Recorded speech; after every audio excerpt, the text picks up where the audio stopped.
What's up, YouTube? I know my last video said I was going to be done for the day, but you know what? I really couldn't end today with just doing 2 reviews with Hotter Than Hell and Dressed to Kill. I figured it was time to get into a different era in Kiss, which is Destroyer, the album itself, ladies and gentlemen. Destroyer, otherwise known to some Kiss fans, not me, but some Kiss fans as the best Kiss album ever made. Got it on vinyl. As you can see, I got it on the remasters also, which is a really cool cover right there. Don't have Resurrected. I've listened to it on YouTube before. They have a link that I saw one day with the Resurrected full album. I clicked on it. You can tell the differences in the songs if you really listen to this album a lot, the original a lot, and then listen to Resurrected. You could definitely tell the difference. But I'd like to get that in my collection one day. You know, it is what it is. But I'll go ahead and start with this album. This is one of the very first Kiss albums that I ever listened to. That's the reason why this one is in such bad shape. First of all, my dad owned this album. He bought this with his own money in '76 when it first came out. He was 12 years old. And he bought that album right there. And the record, I don't know if you can tell, see the grooves a little bit. It's got a couple scratches and stuff like that. It's been passed around through 2 generations so far, so of Kiss fans. My brother wore this thing out before I had it. But altogether, it's a decent album. As far, I mean, the cover and stuff like that. That's why it's so. I used to listen to this album every day. I'll go ahead and tell you a little about it. My dad gave me all his Kiss records when I was a little kid, and my brother, and we basically shared them. We shared a room when I was little, and then when we got a new house, my brother kind of went into his room, you know, and did his thing with his record player and stuff like that. And I used to sneak in there and listen to this album, and then when I got the albums, when they were handed to me, I used to listen to them a lot. And now that I'm older, I look back at these records and they really mean a lot to me. They really do, especially the ones that I've had and that were passed down to me. I'll go ahead and tell you about this album. It is not my favorite Kiss album. A lot of people say that Destroyer is their favorite Kiss album. That's fine. You know, every person who listens to music needs to have their own opinion. It'd be a dull world if we all shared the same opinions on music, whether it's Kiss, whether it's whoever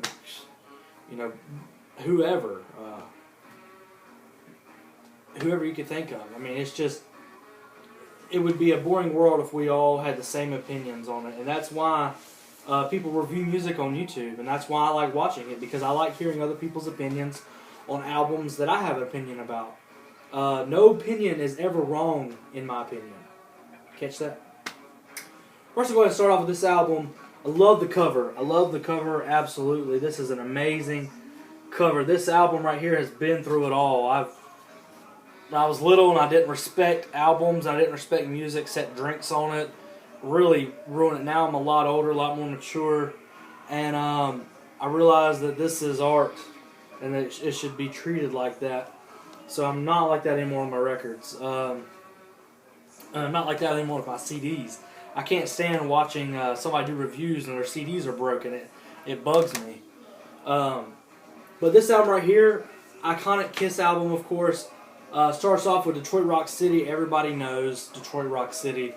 Of course, the studio version of Detroit Rock City starts off with the beginning with the person, female or male, whatever you decide, getting into their car, listening to Kiss, and basically getting in a car crash. And I've heard stories that that is a true story, that they wrote that part into Detroit Rock City because there was a kid who got into some trouble on the way to a Kiss concert in Detroit and wrecked and got killed. I heard that somewhere. I don't know if it's true or not, but just take it for what it's worth. Look it up. Then it goes into King of the Nighttime World. Detroit Rock City and King of the Nighttime World fade in together, and they kind of clash together, and I love it. The third song on the album, God of Thunder, of course. First of all, the top 3 songs on this album, Detroit Rock City, King of the Nighttime World, God of Thunder, those 3 songs right there are still played on every Kiss tour that I've ever seen, except for maybe the late 80s, early 90s tours, where they didn't, play God of Thunder or King of the Nighttime, or they might have played Detroit Rock City once every 5 or 6 shows. But, those 3 songs now are pretty much stapled into the set list for all the Kiss tours in the past 10 years. Great Expectations. A lot of people do not like Great Expectations.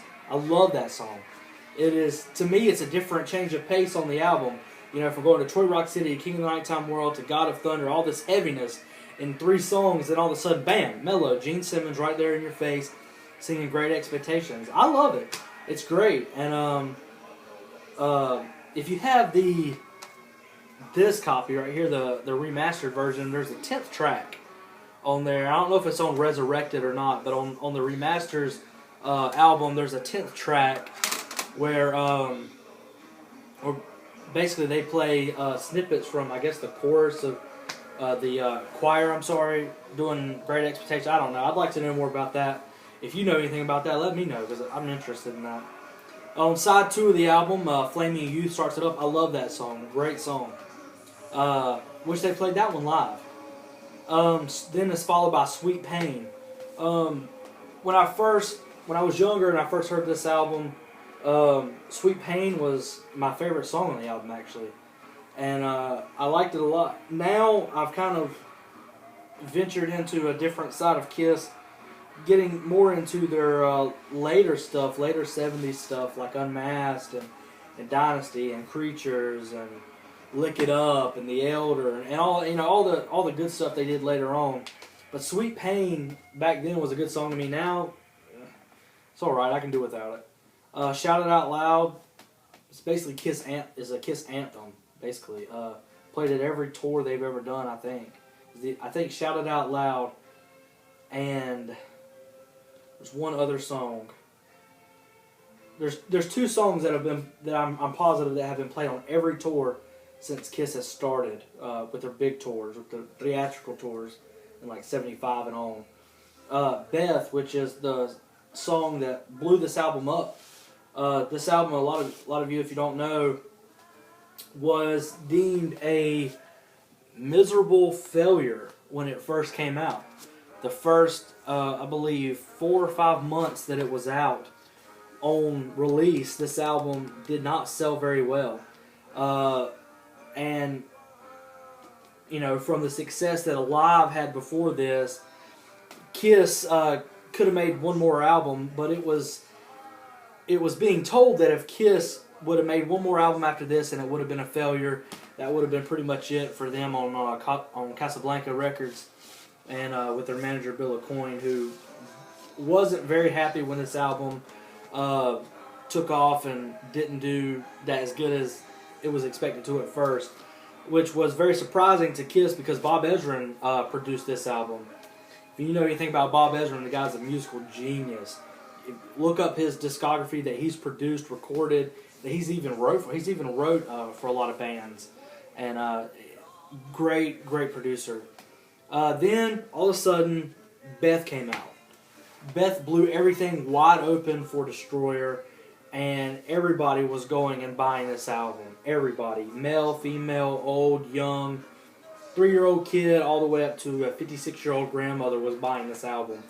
I can't remember how long it took to be certified gold, but it was less than a year, I believe, to be certified gold. The song "Do You Love Me" ends the album, if you don't count the remastered version where there's the 10th track. "Do You Love Me" is a great song. I love that song. I loved it when I first listened to this album when I was like 6 years old to now. I'm 22, about to be 23, and now I hear this album and I'm like, whoa. I hear "Do You Love Me" and it still resonates with me till today. I love this album. I do. Like I said before, earlier on in the review, It is not my favorite Kiss album, but it's not my least favorite Kiss album. There's a lot better Kiss albums out there, but there's a lot worse.